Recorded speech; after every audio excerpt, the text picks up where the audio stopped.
இது ஒரு உண்ணாவிரதம் கூட்டம். தமிழ்நாட்டின் பல பகுதிகளிலிருந்து விவசாயிகள் இங்கே வந்து கூடியிருக்கோம். நல்லா பாருங்கள், உங்கள் கேமராவை எடுத்து காட்டுங்க. நீங்கள் கேமராவை பிடிச்சிட்டு இருக்கிற பிள்ளைகள், செய்தியை சேகரிக்க வந்த பிள்ளைகள் எல்லாருமே விவசாய குடியிலிருந்து வந்தவங்க தான். இன்றைக்கு தமிழ்நாட்டுடைய மக்கள் தொகை 10 கோடி எட்டியிருக்கு, வெளிநாட்டில் இருக்கிறவங்களாம் சேர்த்து. இதிலேருந்து எத்தனை பேர் இங்கே வந்திருக்காங்க பாருங்கள் விவசாயிகளுக்கு போராட. இந்த நாட்டில் வந்து யார் வேணுனாலும் போராடி வெற்றி பெற முடியும், விவசாயிகளை தவிர. இப்போ ஆசிரியர்கள் போராடினாங்கன்னா அவங்களுடைய ஓட்டுக்காக அரசு வந்து எல்லாம் சரின்னு அவங்க கேட்குறதெல்லாம் கொடுத்துடுது. வணிகர்கள், வியாபாரிகள் போராடினாங்கன்னா அவங்களுக்கு கோரிக்கை நிறைவேறும். யாரையும் நான் குறை சொல்ல, அவங்கவுங்க வலுவான குரல் எழுப்பி எல்லாத்தையும் பெற்றுட்டு போகிறாங்க. இங்கே கூடியிருக்கிற இந்த விவசாயிகள் கோரிக்கை வந்து எந்த காலத்திலும் நிறைவேறினதில்லை, எந்த காலத்திலும் நிறைவேறினதில்லை. ஒரு காலத்தில் நாராயணசாமி நாயுடு ஐயா அவர்கள் இந்தியாவையே விவசாயிகள் பக்கம் திரும்பி பார்க்க வச்சாங்க. விவசாயிகளை பற்றி மக்களுக்கு புரிஞ்சுது, அவங்களுடைய சிக்கல்கள் புரிஞ்சுது, ஒருமித்த குரல் இருந்துச்சு. வேறு வழியே இல்லாமல் இந்திரா காந்தி அம்மையார் அவர்கள் அவரை தேடி வந்து பார்த்தாங்க. எம்ஜிஆர் தேடி போய் அவர் வீட்டில் பார்த்தார். இன்றைக்கு அது நடக்குதா? இது நடக்காததுக்கு காரணம் யார்? நாங்கள் இந்த இடத்துல இருந்து கதறதுக்கான காரணம் யார்? தொடர்ந்து ஆட்சி செய்யக்கூடியவர்கள் தான் இதுக்கெல்லாம் காரணமே. ஏன்னா விவசாயத்தை பற்றி அடிப்படை அறிவே இங்கே யாருக்கும் இல்லாமல் தான் இருக்குங்க. அதுதான் பிரச்சனை. இந்த அமைச்சர்கள், அதிகாரிகள் எல்லாரையும் சேர்த்து சொல்கிறேன், நீங்கள்லாம் எதுக்கு உங்களுக்கு எதுங்க 50 கார் கூட ஓடுது? போய் என்ன பண்ண போகிறீங்க அவ்வளோ வேகமாக?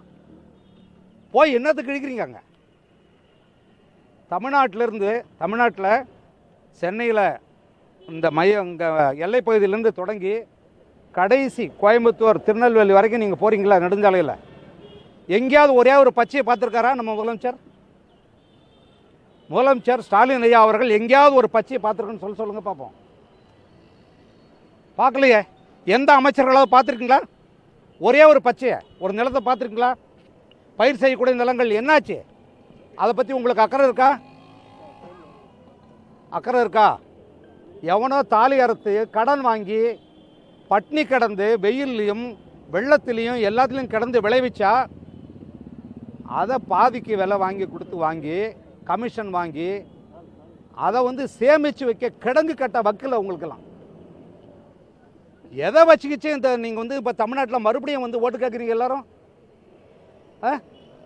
நேற்று கூட 280 கோடியில் ஈக்காடு தாங்கல்ல, அங்கே நந்தம்பாக்கத்தில் ஒரு கட்டடம் கட்டுறாங்க. இந்த உழைப்பை எங்கேயாவது மதிக்கிறீங்களா நீங்கள்? எல்லாருக்கும் சோறு போடுறது தானே இந்த விவசாய மக்கள். அந்த கிடங்கை கூட கட்டுறதுக்கு உங்களால் துப்பு இல்லையே யாருக்கும். மழை பெஞ்சே எல்லாம் முளைச்சிட்டு கிடக்குதே, நாரி பெய்யுதே. ஏன் அதை சிந்திக்க மாட்டேங்கிறீங்க? ஏன்னா உங்களுக்கு விவசாயம் தெரியாது. விவசாயம் தெரிஞ்சவங்ககிட்ட கொடுங்க. விவசாயம் தெரிஞ்சவங்களும் அந்த பிரச்சனை தாங்க. ஏன்னா நான்லாம் வந்துங்க இந்த இடத்துல இந்த எழும்பூரில் வந்து நிற்கிறேன்னா 7 ரூபா 40 பைசா டிக்கெட்டில் எங்கள் அப்பாவோட நான் வந்து ரயிலில் பயணத்தில் வந்தேன்.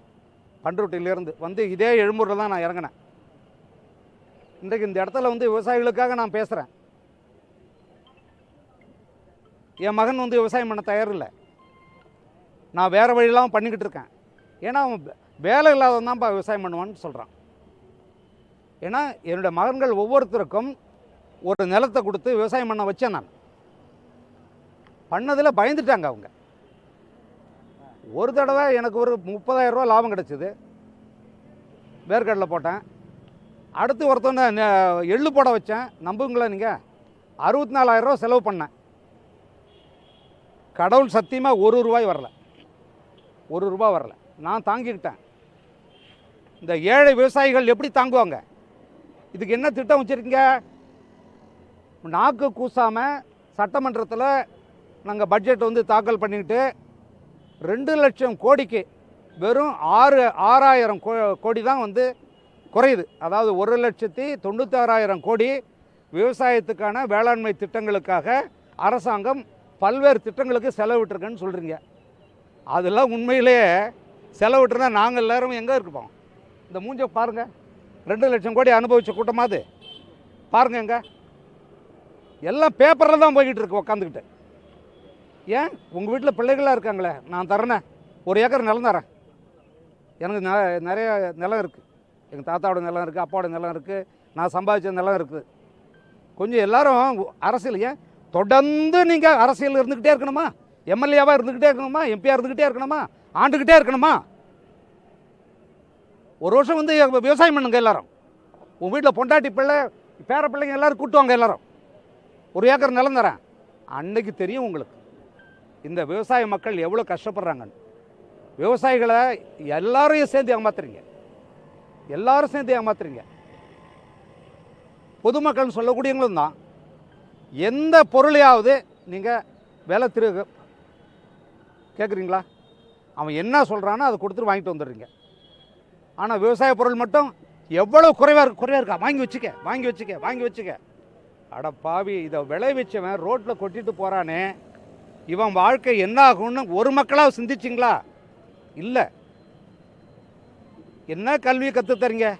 இந்த பிள்ளைகள் எல்லாம் வந்து இந்த ஜல்லிக்கட்டுக்காக போகிறான்னானுங்க. அடேங்கப்பா, அந்த பற்று பார்க்கணுமே. ஏண்டா எல்லாம் என்ன ஜல்லிக்கட்டுக்கு தான் போராடுங்களா? விவசாயத்துக்கு அடிப்படையான மாடு முக்கியம். சரி, விவசாயியை செத்துக்கிட்டு இருக்கானே, நாங்கள் ஏங்க இங்கே வந்து பேச போகிறோம்? இந்த உண்ணாவிரதம் ஏன் நடக்குது? எங்களுக்கு ஆதரவாக கல்விக்கூடங்களில் இருக்கக்கூடிய பிள்ளைகள், நாங்கள் தேர்வு எழுத மாட்டோங்க, நாங்கள் பள்ளிக்கூடம் போக மாட்டோங்க, கல்லூரியை மூடுங்க, விவசாயிகளுடைய பிரச்சனை என்னென்னு தீருங்க, அப்புறம் நாங்கள் போராடுறன்ற கல்வியை கொடுத்துருக்கீங்களா? நீங்கள் என்ன மதிப்பெண் வாங்கி என்ன கிழிக்க போகிறீங்க? நீங்கள் அவன் அதிகாரியாக வந்து எங்கள் நிலத்தையே பிடுங்குவான், எங்களோட ஏரி குளங்களே தூத்துட்டு போவான். இந்த செய்யறதெல்லாம் யார்? படித்தவன் தான், படித்த முட்டாள் தான் எல்லா வேலையும் செய்கிறான். இப்போ பாருங்கள், நீங்கள் நான் கடலூர் மாவட்டத்தை சேர்ந்தவன், எவ்வளோ பெரிய சிக்கலங்க. சிலம்பநாதன்பேட்டை என்னுடைய பத்திரக்கோட்டைங்கிற கிராமத்திலிருந்து சிலம்பநாதன்பேட்டைங்கிறது எங்களுடைய பாட்டி ஊர், ஒரு 2.5 கிலோமீட்டரில். அங்கே 2 அடி கூட வேணாங்க, நான் 1.5 அடியில் பள்ளம் தோண்டி விளையாடுவோம், முகத்தில் அடிக்கும் தண்ணி, பீச்சு அடிக்கும். அப்படி இருந்த ஒரு பகுதி அது. என்ன இன்னைக்கு வந்து 840 அடிக்கு போயிருக்கு. 840 அடி நான் வெட்டி அதில் தண்ணி எடுத்து நான் விவசாயம் பண்ணோம். அது உங்கள் 8 மணி நேரம் கொடுக்குற மின்சாரத்தை நம்பி. கிணறு இல்லை, ஏரி இல்லை, குளம் கிடையாது, எதுவும் கிடையாது. இருக்கிற எல்லா நீர்நிலைகளும் போச்சு, விவசாயம் போச்சு. தொடர்ந்து சுற்றி இருக்க 6-7 மாவட்டங்கள் பாலைவனமாகி போச்சு. முதல்ல 60,000 ஏக்கர் எடுத்து நிலத்தை எடுத்து பிடிங்கிட்டானுங்க. இப்போது ஒரு ஜெயங்கொண்டம் பக்கத்தில் அந்த திட்டத்துக்காக 40,000 ஏக்கர் எடுத்து 35 வருஷமாக மூடி கிடக்கு. இப்போ 25,000 ஏக்கர் போய் எடுக்கிறாங்க மறுபடியும். உள்ள அறிவு இல்லையா? கொஞ்சம் கூட இருக்காது. ஒரே ஒரு சென்ட் விளைநிலத்தை உருவாக்க முடியுமா? எந்த அறிவியல் விஞ்ஞானம் வந்தாலும் உருவாக்க முடியுமா? அழிக்கிறீங்களா? அதுக்காக தான் அதை பேசுகிறோம். எங்களோட விவசாய நிலங்களை பறிக்கிறதுலே குறியா இருக்கீங்களா? எப்படி? இப்போ என்னோடய பத்திரக்கோட்டையிலேருந்து ஒரு 4 கிலோமீட்டரில் கொடுக்கம்பாளையம்னு ஒரு ஊர், அதில் வந்து ஒரு 200 ஏக்கர் காலங்காலமாக விவசாயம் பண்ணிகிட்டு இருந்த மக்கள். அப்போல்லாம் யாரும் கிட்ட வரல. அதை வச்சு விவசாய பூமியை மாற்றி எல்லாம் பண்ணிகிட்டு இருக்கும்போது அந்த நிலத்தை அழித்து மரங்களை வெட்டி போட்டுட்டு அதில் வந்து சிப்காட்டுக்கு வரப்போதான் காலனி தொழிற்சாலை. காலனி தொழிற்சாலை எதுக்கு? எல்லாம் காலனி தொழிற்சாலை இப்போ ரொம்ப முக்கியமாங்க தமிழ்நாட்டில். ஏற்கனவே பேரணாம்பட்டு, ராணிப்பேட்டை, என்னது என்ன ஊருங்க அது, திருப்பத்தூர், இங்கே இருக்க வாணியம்பாடி, இது எல்லாமே உலகத்திலே அதிகப்படியான மாசடைந்த தண்ணீர், நிலம், அதிக நோயை உடைய ஊராக மாறிப்போச்சு. எதனாலன்னா, நீங்கள் எங்கேயாவது பார்த்தீங்க இல்லையா? எங்கேயாவது வளர்ந்த நாடுகளில் எங்கேயாவது இந்த தொழிற்சாலாம் வைக்கிறானா? அங்கே இருக்கிற மெஷினை இவங்க வாங்கிட்டு வந்து வச்சுக்கிட்டு நம்ம நிலத்தை கொடுத்து நம்ம தண்ணியை கொடுத்து இதை மாசுபடுத்திட்டு அதில் வர்ற காசு எதுக்கு? அந்த பணத்தை வச்சு என்ன செய்ய போகிறீங்க? திருப்பூரில் நொய்யலாறு மொத்தமாக போச்சு. ஈரோடு, திருப்பூர் மாவட்டங்கள், கோயம்புத்தூர் எல்லாமே போச்சு. திரும்ப கொண்டாந்து காலனி எங்க எழுதி கொடுத்தாங்கன்னா அதிகாரி சிந்திக்க மாட்டிங்களா? இது வைக்கலாமா வேணாமன்னு யோசிக்க மாட்டிங்களா? எங்களுக்கு ஏற்கனவே 800 அடியிலையும் தண்ணி எடுத்து குடிச்சிட்டு இருக்கோம், விவசாயம் பண்ணிட்டு இருக்கோம். அங்கே கொண்டாந்து காலனி தொழிற்சாலை வைக்கிறாங்க. இப்போ அது நீதிமன்றத்தில் தடை வாங்கி உட்காந்துட்டு இருக்காது. இது எவ்வளோ நாம் பேசுறது? யாருக்கிட்ட பேசுறது? எல்லாருக்கும் ஓட்டு முக்கியம். அடுத்தது ஓட்டு முக்கியம். ஓட்டுக்காக தான் உங்கள் அரசியல் எல்லாமே. ஒருத்தவங்கிட்ட பேசும்போது உனக்கு அதை செய்வேன் இதை செய்வேன் ஆசை வார்த்தை கூறி காரியத்தை செய்யறது மோசடி. அது ஒரு நம்பிக்கை துரோகம். அப்படி தான் 2021 திமுக அதனுடைய தேர்தல் வாக்குறுதின்னா நல்லா புரிஞ்சுக்குங்க. சத்தியம் தமிழில் சொல்லி தப்பிக்கிறாங்க. சத்தியம் பண்ணது இந்த சத்தியம்லாம் பண்ணிவிட்டு நாங்கள் இதெல்லாம் செய்வோம்னு சொன்னது ஏதாவது அங்கே செய்யப்பட்டிருக்கா? விவசாயிகளுக்கு செய்யப்பட்டது ஏதாவது நடந்திருக்காங்க? முதல்ல தேசியமயமாக்கப்பட்ட இந்த வங்கிகளில் இருக்கிற கடன்கள், கூட்டுறவு சங்கங்களில் இருக்கிற அந்த கடன்கள், இதெல்லாம் எந்த நிபந்தனை இல்லாமல் முதல்ல தள்ளுபடி செய்யணுங்க. அது செய்ய முடியாதா? அடுத்தது அந்த பிள்ளைகள் அதெல்லாம் ரொம்ப, ஏன்னா நான் என் மகனை லண்டனுக்கு அனுப்பி படிக்க வைக்க அவ்வளோ கஷ்டப்பட்டேன். கடன் வாங்கி இப்போ தான் கொஞ்சம் கொஞ்சமாக அடைச்சேன். ஒரு வெறும் விவசாயத்தை மட்டும் தொழிலாக செய்கிறவன் அவன் பிள்ளைய படிக்க வைக்க எவ்வளோ கஷ்டப்படுறான். கல்லூரி கடனை நான் தள்ளுபடி பண்ணணும்னு சொன்னீங்கல்ல, அவன் பண்ண முடியல. அவனால் பணம் கட்ட முடியல. ஒவ்வொரு மாதமும் ஆடு மாடை வளர்ப்பானா, குடும்பத்தில் இருக்கிறவங்களுக்கு உழைப்பானா, நிலத்தை பார்ப்பானா, அவன் என்ன செய்வான்? அந்த கடன்களை எதையும் தள்ளுபடி பண்ணலை. சொல்லிக்கிட்டே போகலாம். சொல்லி என்ன பண்ண போகிறீங்க? எல்லாரும் கேட்டுட்டு 2 நிமிஷம் அடுத்த செய்திக்கு போயிடுங்க. ரொம்ப வருத்தத்தோடு நான் சொல்கிறேன், மிக வருத்தத்தோடு சொல்கிறேன். விவசாயிகள் வயிற்றெரிச்சல்ல ஆட்சி செய்யாதீங்க. விவசாயி வயிறு எரிஞ்சால் எதுவும் நடக்காது. 60 விழுக்காடு மக்கள் விவசாயத்தை தொழிலாக செய்கிறவங்க. 60 விழுக்காடு மக்கள் எங்க கொழுப்பு எடுத்து போய் அங்கே திருநெல்வேலி, தூத்துக்குடி, கன்னியாகுமரி எல்லா ஊர்லேருந்து ரோட்டில் கடை போட்டுக்கிட்டு பரோட்டா போட்டுக்கிட்டு கிடக்குறாங்க. எல்லாம் விவசாய மக்கள். இந்த நிலத்தில் தண்ணி இல்லை, விளைய வைக்கிற பொருளுக்கு விலை இல்லை. இதை பாதுகாக்கிறது யாரு?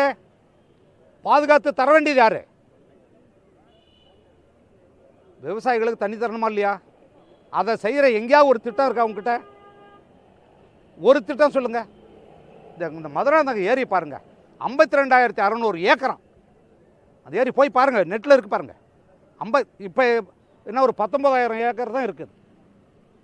மீதி அப்படியே போயிடுச்சு. கிட்டத்தட்ட 30,000 ஏக்கர் எல்லாம் பிடிங்கி தின்ட்டானுங்க எல்லாத்தையும். அதை எங்கேயாவது தூர்வாடுறாங்களா? தூர்வாங்குறங்க பேரில் டிராக்டர் கொடுக்குறாங்க.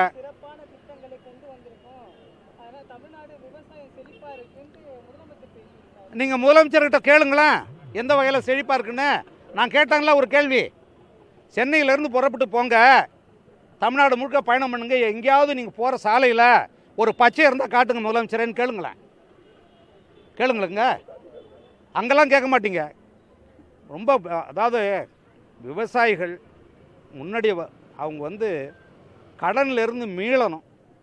அவங்க ஏதோ வாய்க்கும் வயிற்றுக்கும் வர்றது இருந்தாலே போதும். அவன் பெரிய கோடீஸ்வரன் ஆகணும் இல்லை. அதுக்கு என்ன வேணும்? அவனுக்கு நல்ல தண்ணி வேணும், விவசாயம் பண்ணுறதுக்கான தண்ணி வேணும், அவன் நிலத்துக்கு இடுபொருள் வேணும். எதுவுமே அங்கே இல்லை. அதை கொடுக்குற வேலையை பாருங்க. நான் சொன்னேனே, அதாவது இதெல்லாம் அசிங்கமாக இருக்குது பேசுகிறதுக்கு, அருவருப்பாக இருக்குது இதெல்லாம். அவன் எவ்வளோ கஷ்டப்பட்டு விவசாயம் பண்ணிட்டு கொண்டு வரான். அந்த நெல்லில் குறைஞ்சது 50லேருந்து 70 ரூபா வரைக்கும் ஒரு மூட்டைக்கு கமிஷன். முதல்ல இந்த இடைத்தரகர்களை ஒழிங்க. எதுக்கு தனியார்களை அனுமதிக்கிறீங்க நெல் வாங்கிறதுக்கு? அது பண்ணக்கூடாது. எவ்வளோ விவசாயத்துக்கு 3 அமைச்சர்கள் தேவைங்க. என்ன பண்ணிட்டு இருக்காங்க வச்சுக்கிட்டு உக்காந்துட்டு? இப்போ எனக்கெல்லாம் டிராக்டர் வாங்கணும்னு நினைக்கிறேன், எனக்கெல்லாம் கிடைக்காது. எனக்கு கிடைக்காது டிராக்டர். ஏன் சொல்லுங்கள்? நான் திமுக ஓட்டு போட்டால் எனக்கு கிடைக்கும், திமுக கட்சியில் சேர்ந்தால் எனக்கு கிடைக்கும். ஆன்லைனில் இருந்ததெல்லாம் இப்போ என்ன ஆயிடுச்சு? யார் திமுக கட்சிக்காரங்களோ அவங்களுக்கு தான் டிராக்டர். இந்த கேமரா எடுத்துகிட்டு போய் கேளுங்க, யார் யார் வாங்கியிருக்காங்களோ அவங்களெலாம் கேட்டு பாருங்கள், தெரியும். நீங்கள் இந்த மக்கள்கிட்ட கேளுங்கங்க, விவசாய மக்கள்கிட்ட போய் மகிழ்ச்சியாக வாழ்கிறீங்களா, உங்களுக்கு என்ன குறை, இந்த ஊடகங்கள் தான் வெளிப்படுத்தணும்.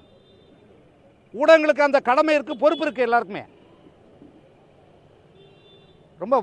ரொம்ப வருத்தப்பட்டு சொல்கிறேன், விவசாயிகளை போராட விடாதீங்க. அந்த பாவம் உங்களை சும்மா விடாது.